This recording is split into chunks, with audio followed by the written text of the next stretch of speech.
ಶರಣು ಶರಣಾರ್ಥಿ. ಇವತ್ತು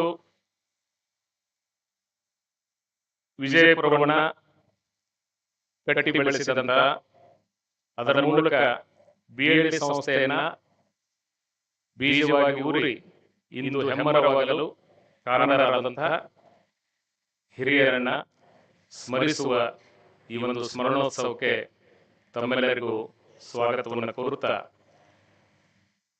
ಇವತ್ತು ಬಂಧನಾಳದ ಸಂಗಮಬಸವ ಶಿವಯೋಗಿಗಳ ಜನ್ಮದಿನ. ಅದೇ ರೀತಿ ಆಧುನಿಕ ವಿಜಯಪುರದಲ್ಲಿ ಎಲ್ಲ ರೀತಿಯ ಸಕಲ ಸೌಕರ್ಯಗಳನ್ನು ನಮಗೆ ಕಲ್ಪಿಸಿದಂತಹ ಲಿಂಗೈಕ್ಯ BM ಪಾಟೀಲರ ಪುಣ್ಯಸ್ಮರಣೆ ದಿನ. ಅದೇ ರೀತಿ ಇದೇ ತಿಂಗಳು ಜುಲೈ 2 ವಚನ ಪಿತಾಮಹ ಡಾಕ್ಟರ್ ಫಗು ಹಳಕಟ್ಟಿಯವರ ಜನ್ಮದಿನ. ಅದೇ ರೀತಿ ಇದೇ ತಿಂಗಳು ನಮ್ಮ ಬಂಗಾರಮ್ಮ ಸಜ್ಜನ್ ಅವರು ಜನ್ಮದಿನ ಕೂಡ ಆಗಿದೆ. ಈ ಎಲ್ಲ ಮಹನೀಯರ ಸ್ಮರಣೆಯನ್ನ ನಾವು ಒಟ್ಟಿಗೆ ಮಾಡುವ ಪರಂಪರೆ ಕಳೆದ 13 ವರ್ಷಗಳಿಂದ ನಡೆದುಕೊಂಡು ಬಂದಿದೆ.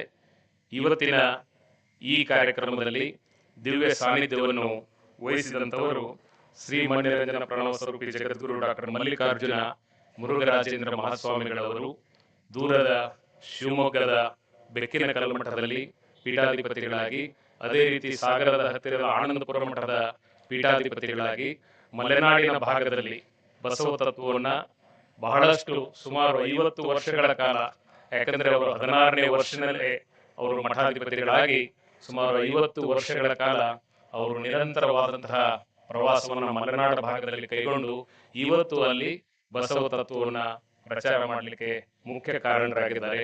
ಅವರಿಗೆ ತಮ್ಮೆಲ್ಲರ ಪರವಾಗಿ, BLD ಸಂಸ್ಥೆಯ ಪರವಾಗಿ ಇವತ್ತಿನ ಕಾರ್ಯಕ್ರಮಕ್ಕೆ ತುಂಬು ಹೃದಯದ ಸ್ವಾಗತವನ್ನ ಕೋರುತ್ತೇನೆ.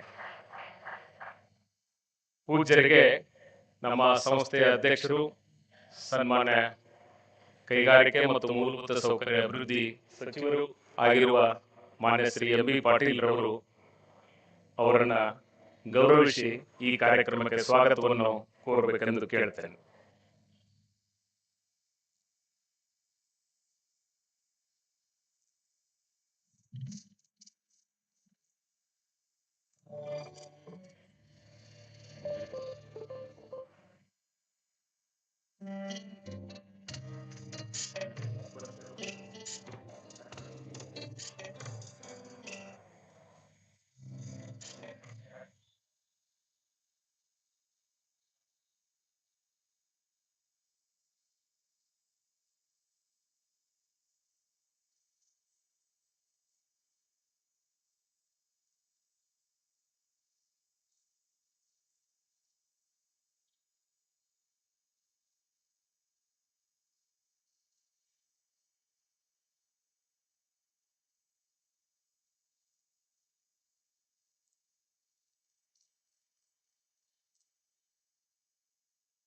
ಇಂದಿನ ಕಾರ್ಯಕ್ರಮದಲ್ಲಿ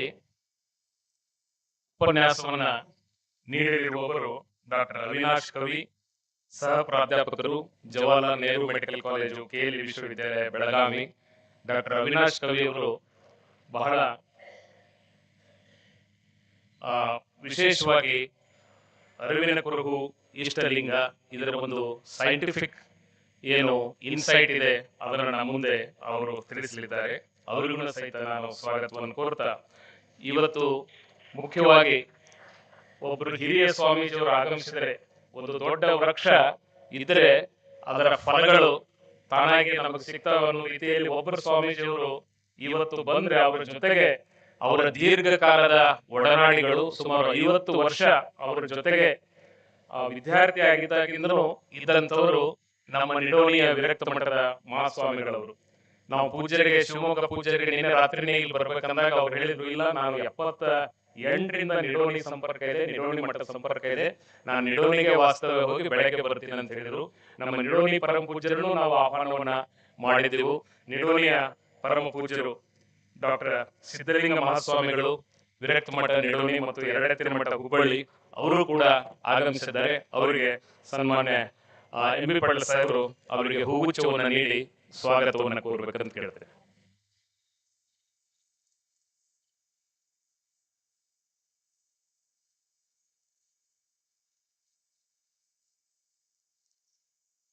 ಅದೇ ರೀತಿ ಇವತ್ತಿನ ಕಾರ್ಯಕ್ರಮಕ್ಕೆ ಮನ್ನಿರಂಜನ ಪ್ರಣವಸ್ವರೂಪಿ ಡಾಕ್ಟರ್ ಮಹಾನ್ ಸ್ವಾಮಿಗಳು ಸಂಸ್ಥಾನ ಮಠ ಜಡೆ ತಾಲೂಕ್ ಸಾಗರ ಅವರು ಕೂಡ ಪರಂ ಪೂಜ್ಯರೊಂದಿಗೆ ಆಗಮಿಸಿದ್ದಾರೆ. ಅವರಿಗೂ ಕೂಡ ಸಂಸ್ಥೆ ಪರವಾಗಿ ಸನ್ಮಾನ್ಯ ಅಧ್ಯಕ್ಷರಾದ ಎಂ ಬಿ ಪಾಟೀಲ್ ಸಾಹೇಬರು ಸ್ವಾಗತವನ್ನ ಕೋರ್ತಾ ಇದ್ದಾರೆ.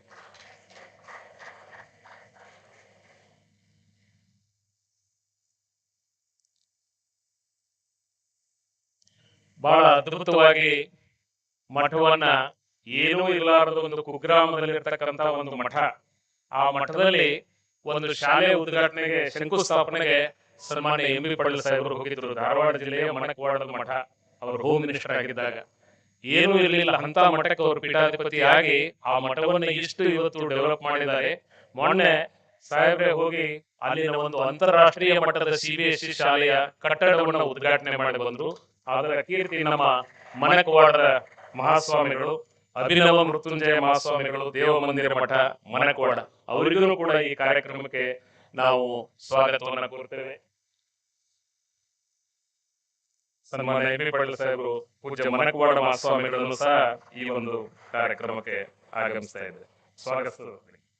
ಅದೇ ರೀತಿ ವಿಜಯಪುರ ನಮ್ಮ BLD ಸಂಸ್ಥೆಯು ಸನ್ಮುಖಾರೂಢ ಮಠಕ್ಕೂ ಬಹಳ ಅವಿನಾಭಾವ ಸಂಬಂಧ.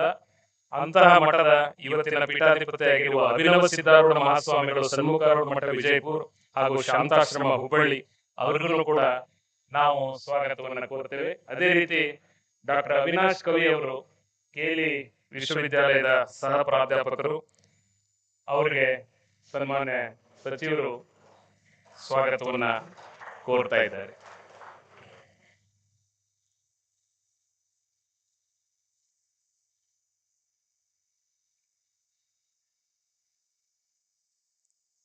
ಮಾನ್ಯರೇ, ಇವತ್ತಿನ ಕಾರ್ಯಕ್ರಮದಲ್ಲಿ ಗಣ್ಯಾತಿ ಗಣ್ಯರು ತಾವು ಉಪಸ್ಥಿತರಿದ್ದೀರಿ. ಮುಖ್ಯವಾಗಿ BLD ಸಂಸ್ಥೆ ಪ್ರಧಾನ ಕಾರ್ಯದರ್ಶಿಗಳು, ವಿಧಾನ ಪರಿಷತ್ತಿನ ಸದಸ್ಯರಾದರು ಶ್ರೀ ಸುನೀಲ್ ಗೌಡ ಪಾಟೀಲ್ ರವರು ನಮ್ಮೊಂದಿಗೆ ಉಪಸ್ಥಿತರಿದ್ದಾರೆ. ಇವತ್ತು ಬೆಳಗ್ಗೆ ವಿಜಯಪುರದ ಜಿಲ್ಲೆಯ ಜನರಿಗಾಗಿ ಒಂದು ವಿಶೇಷವಾದಂತಹ ಶಾಲೆ, BLD ರಘುಕುಲ ಸಮನ್ವಯ ಶಾಲೆ ಅಂತ ಇವತ್ತು ಉದ್ಘಾಟನೆ ಆಗಿದೆ. ಯಾರು ವಿಕಲಚೇತನ ಮಕ್ಕಳಿದ್ದಾರೆ ಆ ಮಕ್ಕಳಿಗಾಗಿ ವಿಶೇಷವಾದಂತಹ ಸವಲತ್ತುಗಳನ್ನ ನೀಡತಕ್ಕಂತಹ ಒಂದು ಅತ್ಯುತ್ತಮ ಒಂದು ಮಾನವೀಯ ನೆಲೆಯುಳ್ಳಂತಹ ಒಂದು ಶಾಲೆ ಇವತ್ತಿನ ಈ ಸಂದರ್ಭದಲ್ಲಿ ಉದ್ಘಾಟನೆ ಆಗಿದೆ. ಆ ಒಂದು ಉದ್ಘಾಟನೆಗೆ ಆ ಒಂದು ಕಾಲೇಜ್ ಆ ಒಂದು ಸ್ಕೂಲ್ನ ಕಾರಣೀಕರ್ತರಾದಂತಹ ಸುನೀಲ್ ಗೌಡ ಪಾಟೀಲ್ ನಮ್ಮೊಂದಿಗಿದ್ದಾರೆ, ಅವರಿಗೆ ಸ್ವಾಗತವನ್ನು ಕೋರುತ್ತೇವೆ. ಅದೇ ರೀತಿ ನಮ್ಮ ನಾಗಠಾಣ ವಿಧಾನಸಭಾ ಕ್ಷೇತ್ರದ ಶಾಸಕರಾಗಿರ್ತಕ್ಕಂಥ ಹಿರಿಯರಾಗಿರ್ತಕ್ಕಂಥ ಶ್ರೀ ವಿಠಲ್ ಕಟಕದೋನ್ ಸಾಹೇಬರು ನಮ್ಮೊಂದಿಗಿದ್ದಾರೆ, ಅವರನ್ನು ಸಹ ನಾನು ಸ್ವಾಗತವನ್ನ ಕೋರುತ್ತೇನೆ. ಅದೇ ರೀತಿ ನಮ್ಮ ವಿಜಯಪುರ ಜಿಲ್ಲೆಯ ಪೊಲೀಸ್ ವರಿಷ್ಠಾಧಿಕಾರಿಗಳಾದ ಶ್ರೀ ಲಕ್ಷ್ಮಣ್ ನಿಂಬರ್ಗಿ ಸಾಹೇಬರು ನಮ್ಮೊಂದಿಗಿದ್ದಾರೆ, ಅವರಿಗೆ ನಾನು ಸ್ವಾಗತವನ್ನ ಕೋರುತ್ತೇನೆ. ಅದೇ ರೀತಿ ನಮ್ಮ ಕಾಲೇಜಿನ ಹಿಂದಿನ ಪ್ರಾಧ್ಯಾಪಕರು ಹಾಗೂ ಮಾಜಿ ಶಾಸಕರು, ಲೋಕಸಭೆಯ ಅಭ್ಯರ್ಥಿಗಳು ಆದ ಪ್ರೊಫೆಸರ್ ರಾಜು ಆಲೂರ್ ಅವರು ನಮ್ಮೊಂದಿಗಿದ್ದಾರೆ, ಅವರಿಗೂ ನಾನು ಸ್ವಾಗತವನ್ನ ಕೋರುತ್ತೇನೆ. ನಮ್ಮ ಹಿಂದಿನ BLD ವಿಶ್ವವಿದ್ಯಾಲಯದ ಕುಲಪತಿಗಳಾದ ಡಾಕ್ಟರ್ ಸತೀಶ್ ಜಿಜಿಂಗಿ ಅವರು ನಮ್ಮೊಂದಿಗಿದ್ದಾರೆ, ಅವರನ್ನ ನಾನು ಸ್ವಾಗತವನ್ನ ಕೋರುತ್ತೇನೆ. ನಮ್ಮ ಹಿಂದಿನ ಪ್ರಾಚಾರ್ಯರಾದಂತಹ ಮೆಡಿಕಲ್ ಕಾಲೇಜಿನ ಡಾಕ್ಟರ್ ಗುಗ್ರಿಗೌಡರವರು ನಮ್ಮೊಂದಿಗಿದ್ದಾರೆ, ಅವರಿಗೆ ನಾನು ಸ್ವಾಗತವನ್ನ ಕೋರುತ್ತೇನೆ. ಅದೇ ರೀತಿ ನಮ್ಮ ಮೈಸೂರು ಸೋಪ್ನ ಪರಿಮಳವನ್ನ ಕರ್ನಾಟಕದ ದಾಟಿ ಬೇರೆ ಕಡೆ ಕೂಡ ಪಸರಿಸತಕ್ಕಂಥ ನಮ್ಮ ಮೈಸೂರು ಸೋಪ್ಸ್ MD ಆಗಿರತಕ್ಕಂಥ ಪ್ರಶಾಂತ್ PKM ಅವರಿಗೆ ಸ್ವಾಗತವನ್ನು ಕೋರುತ್ತೇನೆ. ನಮ್ಮ ಬಸವರಾಜ್ ಎಲಿಗಾರ್ ಅವರು ಬಸವಣ್ಣವರ ವಚನಗಳ ಇಂಗ್ಲಿಷ್ ಅನುವಾದವನ್ನ ಮಾಡಿ ಅದ್ಭುತ ಕೆಲಸ ಮಾಡದಂತ ಎಲಿಗಾರ್ ಸಾಹೇಬರಿಗೆ, ಕನ್ನಡ ಸಾಹಿತ್ಯ ಪರಿಷತ್ತಿನ ಅಧ್ಯಕ್ಷರಾದ ನಮ್ಮ ಹಾಸಿಂ ಪಿ ವಾಲಿಕಾರ್ ಅವರಿಗೆ ಹಾಗೂ BLD ಸಂಸ್ಥೆಯ ಎಲ್ಲ ಆಡಳಿತ ಮಂಡಳಿಯ ನಿರ್ದೇಶಕರಿಗೆ, ಆಡಳಿತಾಧಿಕಾರಿಗಳಿಗೆ ಮತ್ತು ವಿಜಯಪುರ ನಗರದ ಎಲ್ಲ ಗಣ್ಯರಿಗೆ ತಮಗೆಲ್ಲ ಸ್ವಾಗತವನ್ನ ಕೋರ್ತಾ, ಇವತ್ತು ಮುಖ್ಯವಾಗಿ ನಮ್ಮ ಮಾಧ್ಯಮದ ನಮ್ಮ ಎಲ್ಲ ಸ್ನೇಹಿತರು ಈ ಎಲ್ಲ ಕಾರ್ಯಕ್ರಮದ ವರದಿಯನ್ನ ಇವತ್ತು ವಿಶೇಷವಾಗಿ ಎಲ್ಲ ಕಡೆ ಪ್ರಸಾರ ಮಾಡತಕ್ಕಂಥ ಮಾಧ್ಯಮದ ಸ್ನೇಹಿತರಿಗೆ ತಮ್ಮೆಲ್ಲರಿಗೂ ಸಹಿತ ಸ್ವಾಗತವನ್ನ ಈ ಸಂದರ್ಭದಲ್ಲಿ ಕೋರ್ತಾ, ಇವತ್ತು ಮುಖ್ಯವಾಗಿ ಹಳಕಟ್ಟಿಯವರನ್ನ ನಾವು ನೆನೆಯಬೇಕು. ಹಳಕಟ್ಟಿಯವರು ಮಾಡಿದಂತಹ ಕೆಲಸಗಳು ಇವತ್ತು ತಮಗೆಲ್ಲ ಗೊತ್ತಿದೆ, ಅದನ್ನು ಮತ್ತೆ ಪುನರುಚ್ಚರಿಸಲು ಹೋಗೋದಿಲ್ಲ. ಸುಮಾರು 15 ವರ್ಷಗಳ ಹಿಂದೆ ಹಳಕಟ್ಟಿಯವರ ಹೆಸರು ಜನರ ಸ್ಮೃತಿ ಪಟಲದಿಂದ ಮರೆಯಾದಂತಹ ಸಂದರ್ಭದಲ್ಲಿ ಹಳಕಟ್ಟಿಯವರ ಹೆಸರಿಗೇನೆ ಮರುಜೀವ ಕೊಟ್ಟಂತವರು ಸನ್ಮಾನ್ಯ ಎಂ ಬಿ ಪಾಟೀಲ್ ಅಂತ ಹೇಳಿ ಬಹಳ ಅಭಿಮಾನದಿಂದ ಹೇಳ್ತೀವಿ.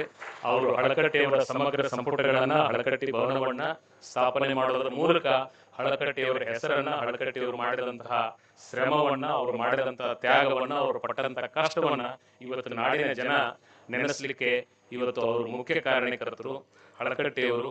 ಅವರ ನಂತರದಲ್ಲಿ ಬಂತನಾಳದ ಸಂಗನಬಸವ ಶಿವಯೋಗಿಗಳು. ಬಂತನಾಳದ ಸಂಗನಬಸವ ಶಿವಯೋಗಿಗಳು ಕೇವಲ ಸನ್ಯಾಸಿಗಳಾಗಿ ತಮ್ಮ ಮಠಕ್ಕೆ ಸೀಮಿತರಾಗದೇ ಹಳ್ಳಿ ಹಳ್ಳಿಗೆ ಹೋಗಿ ಪ್ರವಚನವನ್ನು ಮಾಡಿ ಆ ಪ್ರವಚನದಿಂದ ಬಂದಂತಹ ದುಡ್ಡನ್ನ ಅಲ್ಲೇ ನೀವು ಶಾಲೆಗಳನ್ನ ಆರಂಭ ಮಾಡ್ರಿ ಅಂತ ಹೇಳಿ ಇವತ್ತು ನಮ್ಮ ಬಿಜಾಪುರ ಭಾಗದಲ್ಲಿ, ಗ್ರಾಮೀಣ ಪ್ರದೇಶದಲ್ಲಿ ಇವತ್ತು ನೂರಾರು ಶಿಕ್ಷಣ ಸಂಸ್ಥೆಗಳು, ಬೇರೆ ಬೇರೆ ಸಂಘ ಸಂಸ್ಥೆಗಳ ಹೆಸರಿನಲ್ಲಿ ಇವತ್ತು ಆರಂಭ ಆಗಬೇಕಾದ್ರೆ ಅದು ಬಂತನಾಳ ಸಂಗನಬಸವ ಶಿವಯೋಗಿಗಳು ಅದಕ್ಕೆ ಕಾರಣ.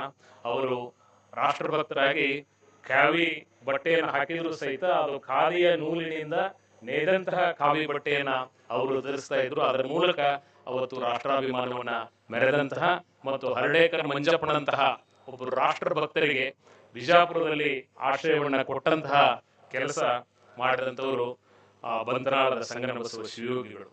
ಅವರ ನಂತರದಲ್ಲಿ ಬಿ ಎಂ ಪಾಟೀಲ್ ಸಾಹೇಬರು ಸುಮಾರು 5 ಬಾರಿ ಶಾಸಕರಾಗಿ, ವಿಜಯಪುರ ನಗರದಿಂದ ಶಾಸಕರಾಗಿ, ಪೌರಾಡಳಿತ ಸಚಿವರಾಗಿ, ನಂತರ ತಿಕೋಟಾ ಕ್ಷೇತ್ರದಿಂದ ಶಾಸಕರಾಗಿ, ವಿಧಾನ ಪರಿಷತ್ ಸದಸ್ಯರಾಗಿ ಅವರು ಮುಖ್ಯವಾಗಿ ಮಾಡಿದಂತಹ ಕೆಲಸ ಈ BLD ಸಂಸ್ಥೆಯನ್ನ ಇನ್ನೊಂದು ಮಟ್ಟಕ್ಕೆ, ಇದನ್ನ ಪ್ರೊಫೆಷನಲ್ ಕಾಲೇಜುಗಳನ್ನ ಇಲ್ಲಿ ಆರಂಭ ಮಾಡೋದ್ರ ಮೂಲಕ ಇವತ್ತು ಕರ್ನಾಟಕದಲ್ಲಿ ಬಹಳಷ್ಟು ಕಡೆ ಶಾಲೆ ಕಾಲೇಜುಗಳಾಗಿವೆ. ಆದರೆ ಆ ಸಂದರ್ಭದಲ್ಲಿ 70ರ ದಶಕದಲ್ಲಿ, 80ರ ದಶಕದಲ್ಲಿ ಸುಮಾರು ಹೋರಾಟಗಳನ್ನ ಮಾಡಿ ಈ ಭಾಗದಲ್ಲಿ medical college, engineering college, pharmacy college, nursing ಕಾಲೇಜುಗಳನ್ನ ಮಾಡೋದ್ರ ಮೂಲಕ ಇಡೀ ರಾಷ್ಟ್ರದ ಜನ ಬಿಜಾಪುರದ ಕಡೆ ಬರುವಂಗೆ ಅವರು ನೋಡಿಕೊಂಡರು.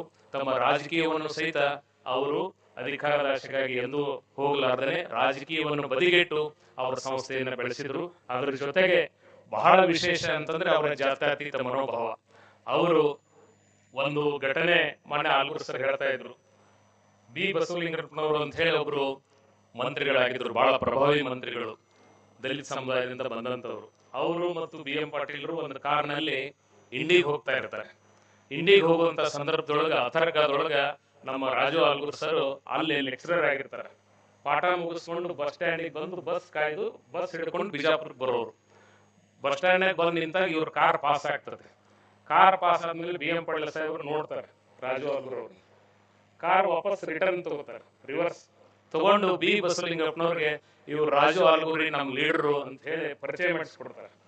ಅಂದ್ರ ಅವರು ಅವಾಗೇನು ಅವ್ರು ಶಾಸಕರಾಗಿರ್ಲಿಲ್ಲ, ರಾಜಕೀಯ ಪ್ರವೇಶ ಮಾಡಿರ್ಲಿಲ್ಲ, ಆದ್ರೆ ದಲಿತ ಮೂವ್ಮೆಂಟ್ ಅನ್ನ, ದಲಿತ ಚಳವಳಿಯಲ್ಲಿ ಬಹಳ ಮುಂಚೂಣಿಯಲ್ಲಿ ಇದ್ರು. ಇವರ ನಾಯಕತ್ವವನ್ನು ಅವತ್ತೇ ಅವರು ನೆನಪು ಮಾಡಿ ಅಥವಾ ಅದನ್ನ ಮುಂದಾಲೋಚನೆಯಿಂದ ಕಾರಣ ಹಿಂದೆ ತಗೊಂಡ್ಬಂದು ಬಿ ಬಸವಲಿಂಗಪ್ಪನವ್ರಿಗೆ ಪರಿಚಯ ಮಾಡಿಕೊಡ್ತಾರೆ. ಅಂದ್ರೆ ಅವರು ಯಾವ ರೀತಿ ನಾಯಕರನ್ನು ಬೆಳೆಸ್ತಾ ಇದ್ರು.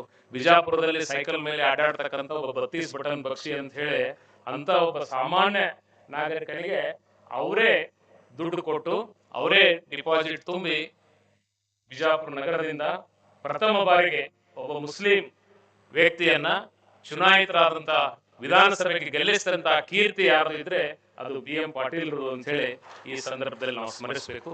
ಹೀಗೆ 10 ಕಡೆ ಇವತ್ತು ಬಹಳ ಜನ ಬೇರೆ ಬೇರೆ ರಾಜಕೀಯ ನಾಯಕರನ್ನ ಅವರು ಬೆಳೆಸಿದಂತಹ ಕೀರ್ತಿ ಇವತ್ತು ಬಿ ಎಂ ಪಾಟೀಲ್ರಿಗಿದೆ. ಆದರೆ ಅಕಾಲಿಕವಾಗಿ ಅವರು ರಾಜಕೀಯವಾಗಿ ಇನ್ನೂ ಬಹಳ ಎತ್ತರಕ್ಕೆ ಏರುವಂತಹ ಒಂದು ಹೊತ್ತಿನಲ್ಲಿ 59ನೇ ವಯಸ್ಸಿನಲ್ಲಿಯೇ ಅವರು ಅಕಾಲಿಕವಾಗಿ ಅನಾರೋಗ್ಯದಿಂದ ಅವರು ನಿಧನರಾದರು. ಅವರನ್ನ ಈ ಸಂದರ್ಭದಲ್ಲಿ ನಾವು ಸ್ಮರಣೆ ಮಾಡ್ತಾ ಇದ್ದೀವಿ. ಅದರ ಜೊತೆಗೆ ಬಂಗಾರಮ್ಮ ಸಜ್ಜನ್, ವಿಜಯಪುರ ನಗರದ ಹೊರವಲಯದ ಈ 54 ಎಕರೆ ಭೂಮಿ ಒಂದೇ ಒಂದು ಮಾತಿಗೆ ಮರುಕ್ಷಣವಿಲ್ಲದೆ ಮಾತನಾಡದೆ ಅವರು ಈ ಭೂಮಿಯನ್ನ BLD ಸಂಸ್ಥೆಗೆ ಕೊಟ್ಟರು. ಅದರ ಫಲ ಇವತ್ತು ಇಷ್ಟೆಲ್ಲ ಜ್ಞಾನದ ಇವತ್ತು ದಾಸೋಹ ಇಲ್ಲಿ ನಡೀತಾ ಇದೆ.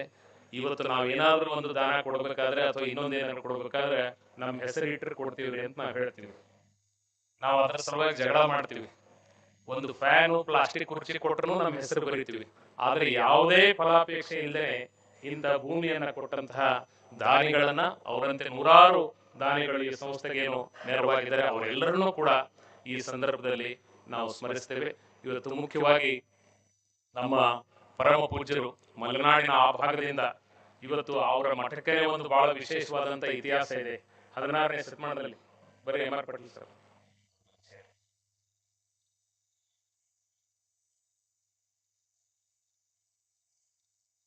ಇವತ್ತು ಚಿತ್ರದುರ್ಗದ ಪಾಳೆಗಾರರು ಅಲ್ಲಿ ಮುರುಘಾ ಶರಣರಿಗೆ 16ನೇ ಶತಮಾನದಲ್ಲಿ ಒಂದು ಭವ್ಯವಾದಂತಹ ದೊಡ್ಡ ಮಠವನ್ನು ಕಟ್ಟಿರ್ತಾರೆ.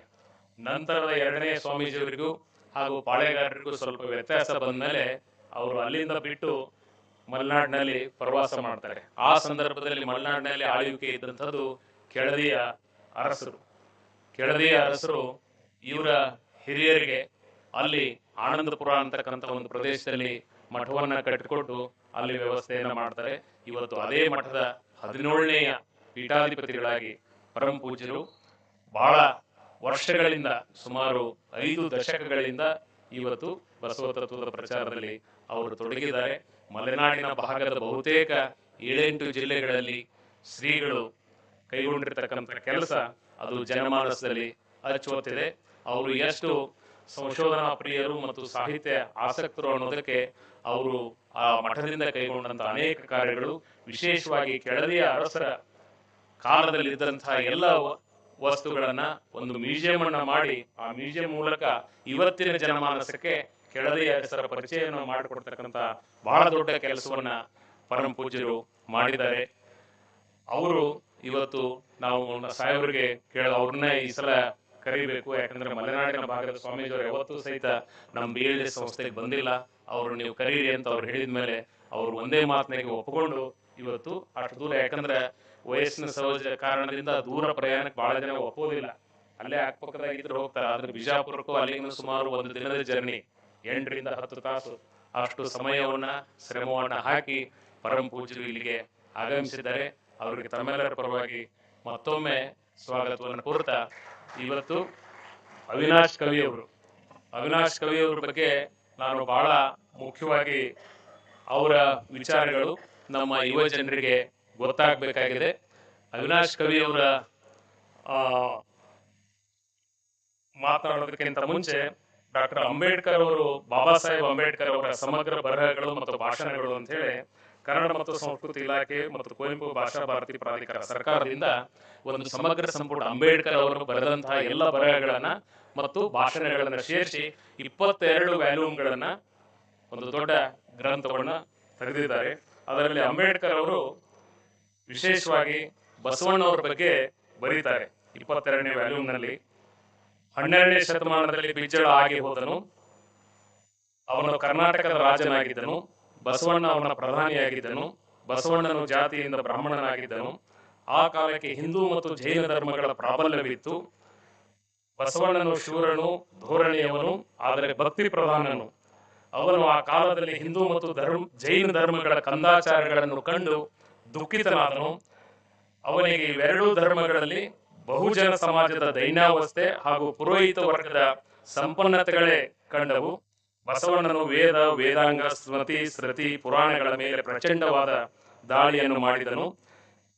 ಅದೇ ರೀತಿ ಜಾತಿ ಭೇದ ಮತ್ತು ಪೂಜೆ ಅರ್ಚೆ ಇತರೆ ಧಾರ್ಮಿಕ ವಿಧಿಗಳ ವಿರುದ್ಧವಾಗಿ ಅವರು ಸಿಡಿದೆದ್ದರು. ಅವರು ಹೊಸ ಲಿಂಗಾಯತ ಧರ್ಮವನ್ನು ಸ್ಥಾಪಿಸಿದರು. ಬಹುಜನ ಸಮಾಜದವರು ಕೂಡ ಹಾಗೂ ವಿಶೇಷವಾಗಿ ಬ್ರಾಹ್ಮಣ ಸಮಾಜದವರು ಕೂಡ ಈ ಬಸವಣ್ಣನವರ ಲಿಂಗಾಯತ ಧರ್ಮಕ್ಕೆ ಬಂದರು ಅಂತ ಹೇಳಿ ಈ ಮಾತುಗಳನ್ನ ಹೇಳಿದಂತವರು MB ಪಾಟೀಲ್ ಸಾಹೇಬ್ರು. ಇದನ್ನ ಹೇಳಿದ್ರೆ ಕಂಟ್ರವರ್ಸಿ ಆಗುತ್ತೆ, ಆದ್ರೆ ಇದನ್ನ ಹೇಳಿದಂತವರು ಡಾಕ್ಟರ್ BR ಅಂಬೇಡ್ಕರ್ ಅವರು. ಯಾರು ಸಂವಿಧಾನವನ್ನ ಬರೆದಂತಹ ಡಾಕ್ಟರ್ ಬಾಬಾ ಸಾಹೇಬ್ ಅಂಬೇಡ್ಕರ್ ಅವರು ಈ ಮಾತುಗಳನ್ನ ಹೇಳಿದ್ದಾರೆ. ಅದೇ ಬಸವಣ್ಣನ, ಅದೇ ಅಂಬೇಡ್ಕರ್ ಅವರ ಮಾರ್ಗದಲ್ಲಿ ಇವತ್ತು ನಡೀತಾ ಇರ್ತಕ್ಕಂಥವ್ರು ಸನ್ಮಾನ್ಯ MB ಪಾಟೀಲ್ ಸಾಹೇಬ್ರು ಅಂತ ಹೇಳಿ ನಾವು ಬಹಳ ಹೆಮ್ಮೆಯಿಂದ ನಾವು ಹೇಳ್ತೇವೆ.